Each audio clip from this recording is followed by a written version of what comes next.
All right, what's up, guys? Back to work on our real drive Civic project. So last video we got the subframe bolted up to our new frame rails and the KA on our subframe, and so now we have a KA24 bolted in to a Honda Civic, which is pretty dope. It's super dope. It's super dope. This is Brian's first time seeing it because you weren't here yesterday. No, I wasn't, but I didn't expect anything less. You did a great job. Thanks, homeboy. So what's today, kid? Today we need to gut the interior and chop up a firewall and make some room for a transmission, right? There we go. So, as you guys know, we're trying to work our way back. So, engine's fully bolted in, super stoked on that. Now it's time to make some room for a transmission. And as you guys know, there's no trans tunnel. All we got is a firewall. So, we're gonna have to make a trans tunnel. A big hole in the firewall. But we have a big obstacle in our way, and that is a bunch of interior. So, it's a Civic. It shouldn't take, like, the engine took like an hour. What? This should take like a half an hour. I think you just pull on stuff. I told you.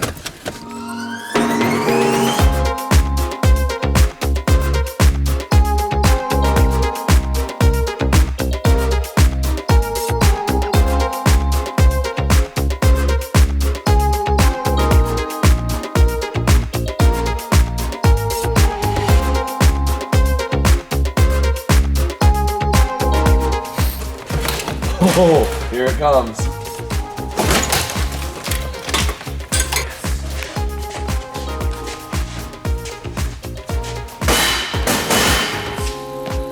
Sick. All right, all of this has to come out. So all the climate control stuff is right here, which is directly in the way.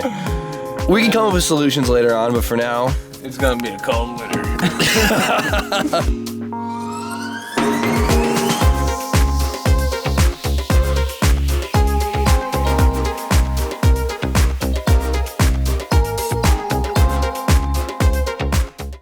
This is all for the airbags. Definitely don't need that.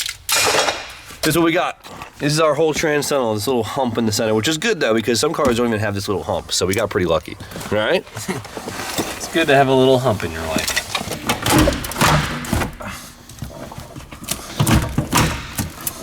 All right, B, we got the whole dash out. Now we can see some firewall. We did it. We did it. Wasn't too bad, wasn't too bad. So, as you guys can see, there's no room for a transmission, which means we gotta make some room, all right? Make some room, yeah. So, since we have the engine in the exact place that we want, it's really easy to go in the engine bay and trace out around where the bell housing is gonna go. Which I've already done earlier. The only big problem is finding out how far back we have to cut. It looks like we have a little bit of a trans tunnel right here, which is pretty dope. So if we could utilize some of this, besides this, because this looks, I don't know what happened there. Like what caused this guy to do this? Whatever. We're gonna start off by cutting the arch we need for the bell housing and just keep working our way back. That sound good? That sounds great. We'll probably rough cut it here and then cut the outside and see what we got left.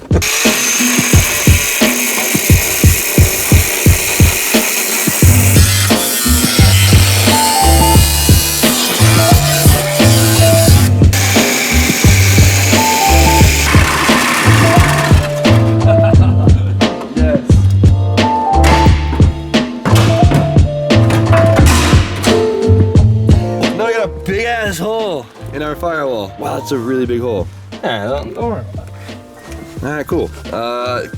So that's enough room to get the bell housing in place. Now what we have to figure out is how much of this we actually have to cut back to make the rest of the trans fit. This thing might not even be tall enough, so we may have to cut the whole thing out. Yeah, it looks like we're gonna draw a straight line from here to here. Maybe all the way back to there.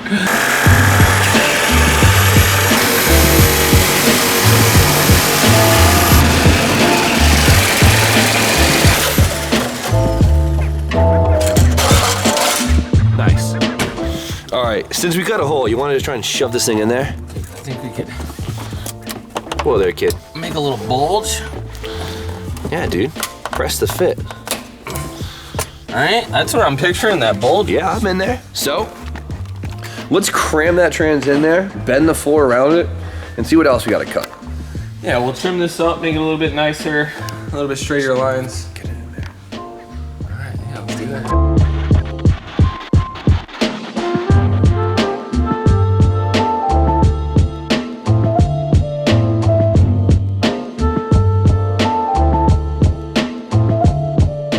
Yo, this looks ridiculous in here. Oh my God. I was expecting it to be a little bit smaller. Really? Look how big this thing looks in here. Long. They're long. At least this part's actually pretty small. Cut some more and let's do some bending. So the engine fully bolted into the rack, which is awesome. So now we know exactly where the tran's gonna lay once we level out the engine. I think it's gonna go back for sure. Look how high that is. Yeah, it's gonna go down in the back of the train to get that down. So. Oh shit. That actually looks pretty good. This thing popped right into place. Yeah, right in. Besides having to relocate the gas pedal a little bit, right there, I see no major issues. What do you mean? I think it's fine. All right, so we got this thing cut out pretty rough. It's sitting really snug right now, which is good because we're trying to cut as little as possible. Yeah, I mean I think that's a good goal. It's a good goal, but obviously we want to make it so we have some room to remove the training without having difficulties, because we all know eventually I will blow this clutch apart. Facts. So the only issue, as you guys can see, is it actually sits pretty damn high, which isn't an issue because we got plenty of sheet metal. Yeah, we can always get more sheet metal. The only thing is now that definitely confirms the fact that we'll have to take out the entire tunnel from front to back to make enough room for a drive shaft in this car. As you could see, the training actually has to go up probably to like here, and that's all in the way. It's not too much extra work, just a little bit more welding, right? We also realized it'd be a lot smarter if we actually do the rear end first. Then we can make sure that the angle of the transmission matches the angle of the diff and we don't have any issues with the drive shaft. So what I think we're gonna do from now is we're gonna brace the floorboard because we're about to cut it in half. And then we're gonna basically tie the transmission up in place and start working on the rear end. Yeah, exactly.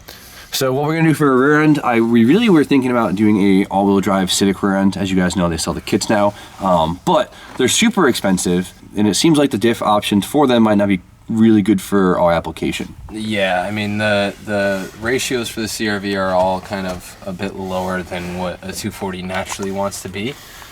So that being said, I think we figured we'd go with the theme and do what, B? Probably gonna end up putting a 240 rear end in this car as well, and I think that goes with the whole theme of the thing, the whole Nissan. You gotta say it better. Come on. Nissan. Is it Nissan? No. Nissan. Okay, well. Okay, you can be country. You can give it some more stank. I think Grant, say it. Nisanda. Yeah, see? You said it a little too country. You got a little twang in it. You had a lot of lisp in it. I know, that was a little lispy. Grant, what do you think of this? I think it's rad. You love this, don't you? It's cool. I love it. I don't. We'll give you a ride in it when we're done. You're fucking zoomed in on me. I can No, see he the is lens. I would not have the patience to do this, so I think it's really cool to see one of my homies do it because I would have quit a long time ago. It looks like we're going to tear the rest of the car apart and start cutting up some more and get it ready to mock up a 240 rear end, which luckily I have. Yes, true.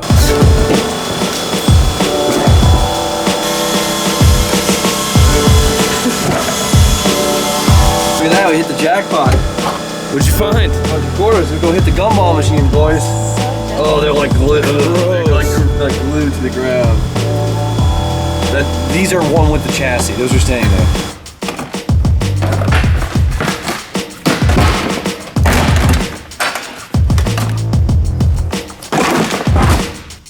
Wow, there really isn't much to these cars, huh? Pretty lightweight. Oh my god, what are these quarter panels made of, like 30 gauge steel? Look at this. Look how flat. Oh my god, I just look at the whole quarter. Yeah, no, it's No wonder why these things are so light. and cheap. They are cheap. Really cheap. So, as you guys can tell, the drive shaft and diff and everything is gonna be like where my ass is. Underneath this is a gas tank. So, looks like we're getting rid of this gas tank and doing something a little different.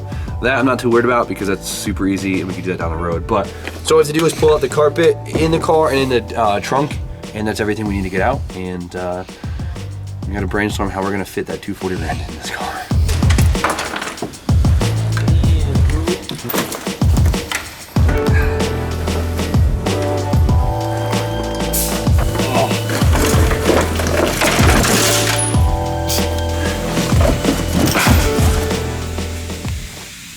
see any rust in the floorboards. That's a big surprise. Poor car. All right, so now that my shop is littered with Civic parts, it's fully stripped in the interior, which is awesome. So to get an idea of what we have to do in the rear, I'm going to show you the stock 240SX rear subframe, which I just happen to have from that last part out that we did. So check this thing out. It's actually pretty simple. So we have 4 points, right? We have 2 in the rear and then 2 in the front, which should make things a little bit easier because we only have to manage 2 planes, right? Everything else is just attached to those 2 points. Yeah, I think if we like make it real simple and just do 2 lateral bars. So it sounds simple, but what's gonna drive us nuts is just figuring out where to place everything, what angle to place that, and of course, the final one, figuring out the top hats of the coilovers because they might not even be the right width. If you look in the trunk, there's no room for a diff, which means we have to cut out basically this entire floor.